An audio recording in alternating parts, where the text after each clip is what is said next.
Salam sejahtera bagi kita semua, Shalom.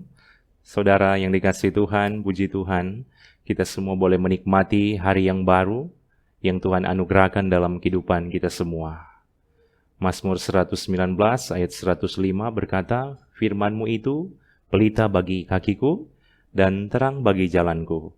Marilah kita mengawali hari ini dengan membaca dan mendengarkan sabda firman Tuhan, supaya iman kita semakin dimurnikan.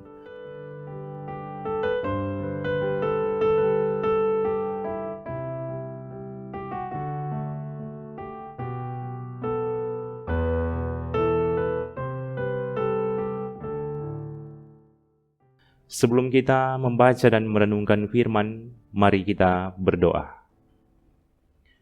Bapa kami yang di sorga, Bapa yang kami kenal lewat Yesus Kristus, terima kasih Tuhan atas hari yang baru yang boleh Tuhan anugerahkan dalam kehidupan kami semua. Dan di saat ini kami sangat rindu untuk membaca dan merenungkan firman-Mu, supaya iman kami semakin dimurnikan oleh Engkau ya Tuhan. Tuntunlah kami, arahkanlah hati dan pikiran kami Tuhan. Di dalam nama Yesus Kristus kami berdoa. Amin. Saudara-saudara, firman Tuhan di hari ini dalam Matius 4 ayat 11 yang berkata begini. Lalu iblis meninggalkan dia, dan lihatlah, malaikat-malaikat datang melayani Yesus. Tema renungan di hari ini, iman dimurnikan melalui cobaan. Saudara yang dikasihi Tuhan, ada satu kalimat yang sangat mengejutkan jika kita berbicara soal iblis. Kalimat yang berkata begini, "Jangan menjadi orang yang sekedar percaya dalam pikiran dan perkataan, karena jika hanya demikian, iblis dan pengikut-pengikutnya pun tahu dan percaya bahwa Yesus Anak Allah." Itu dalam Matius 8 ayat 29. Iblis dalam bahasa Yunani disebutkan dalam dua sebutan, Satanas dan Diabolos. Satanas disebutkan 36 kali dan Diabolos 37 kali dalam Perjanjian Baru. Apakah iblis sama dengan setan? Sekilas, kita seringkali menganggap itu sama. Namun dalam penjelasan Alkitab, itu ternyata berbeda. Iblis sebenarnya adalah malaikat yang jatuh atau dibuang ke bumi bersama dengan malaikat-malaikatnya karena kalah dalam peperangan di sorga melawan Mikael dan malaikat-malaikatnya. Itu secara jelas dapat kita baca dalam Wahyu 12 ayat 7-9. Maka timbullah peperangan di sorga. Mikael dan malaikat-malaikatnya berperang melawan naga itu, dan naga itu dibantu oleh malaikat-malaikatnya, tetapi mereka tidak dapat bertahan. Mereka tidak mendapat tempat lagi di sorga. Dan naga besar itu, si ular tua yang disebut iblis atau Satan, yang menyesatkan seluruh dunia, dilemparkan ke bawah. Ia dilemparkan ke bumi bersama-sama dengan malaikat-malaikatnya.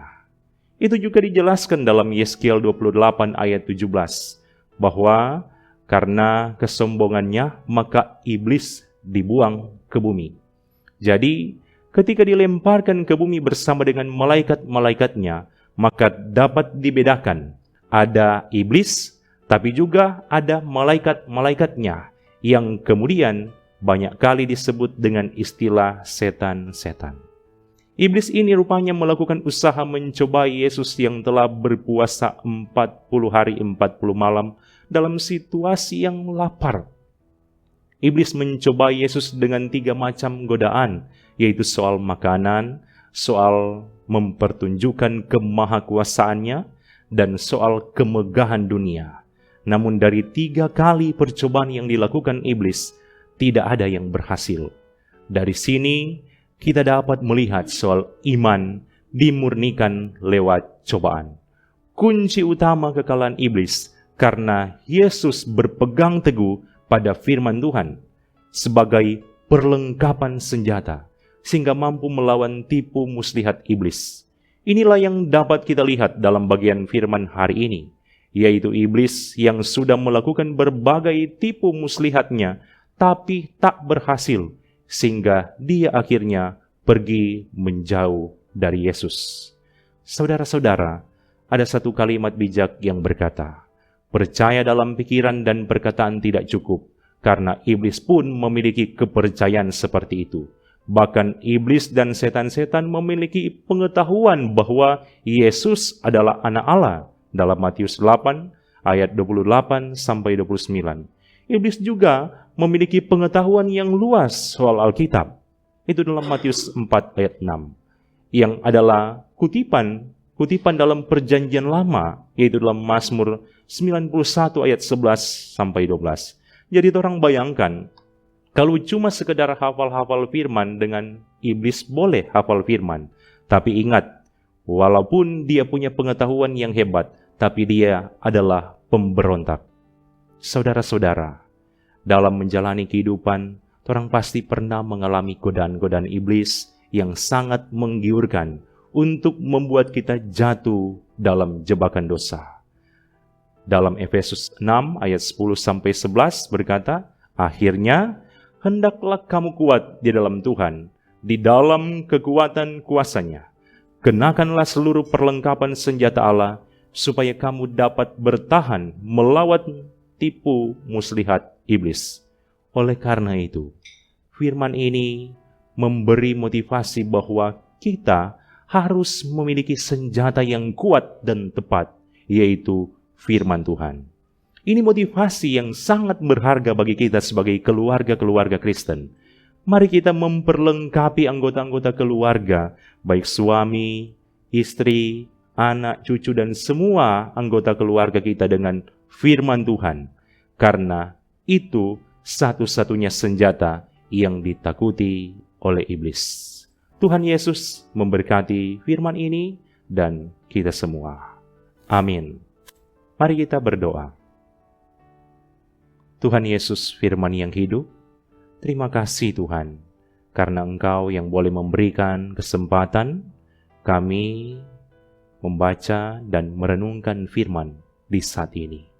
Kami bermohon kepadamu Tuhan, kiranya lewat firman ini, iman kami semakin dimurnikan. Kuasa Roh Kudus yang akan menuntun kami semua, supaya kami mampu melawan tipu muslihat iblis dengan melawannya dengan senjata, yaitu firman Tuhan. Oleh karena itu, kami bermohon, teruslah perlengkapi kami dan perbaharui hidup kami Tuhan. Di saat ini kami berdoa untuk semua anggota jemaat yang selalu setia mengikuti pelayanan firman lewat channel YouTube Gemim Bukit Muria Rike. Tuhan berkati mereka semua dalam kehidupan keluarga mereka masing-masing. Dalam setiap aktivitas dan pekerjaan, Tuhan Yesus akan selalu menjaga, melindungi dimanapun dan kapanpun berada. Kami berdoa untuk tim multimedia Jemaat Gemim Bukit Muria Rike yang setia melaksanakan pelayanan mereka, diberkatilah mereka bersama keluarga masing-masing. Dan kami terus berdoa untuk pelayanan-pelayanan yang dilaksanakan di Jemaat Gemim Bukit Muria Rike, supaya semuanya boleh terlaksana dalam tuntunan dan penyertaan Tuhan. Di saat ini kami bermohon kepadamu Tuhan, aktivitas kami di sepanjang hari ini kami percayakan ke dalam tangan-Mu yang penuh kasih. Di dalam nama Yesus Kristus kami berdoa. Amin. Demikian firman Tuhan di hari ini. Semoga Tuhan Yesus yang akan memberkati kita semua yang boleh tekun dan setia mengikuti pelayanan firman lewat channel YouTube Gemim Bukit Muria Rike. Shalom.